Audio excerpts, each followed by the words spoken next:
Hi there. Let's talk about how to create an Uber Eats delivery account in UK. Now this is going to be a very quick tutorial. First is go to the official website.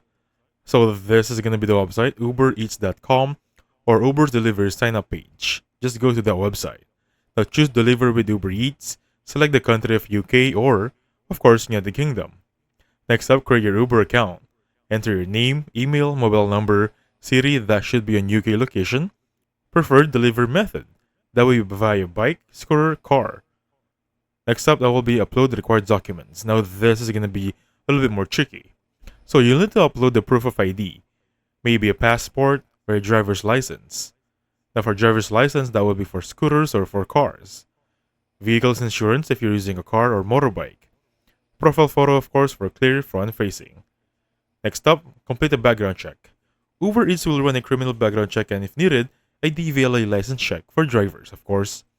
Now this may take a few days, that will be around 2 to 3 business days. Next up, download the Uber driver application. Install for iOS and Android basically, and log in with your account details. Now your account details will come in after you have successfully completed the background check. Set up your payment info. Enter your bank account details in the app. This is your weekly earnings will go. Activate and start delivering. Now for this one, open the application, go online, and start receiving delivery requests. It's that easy.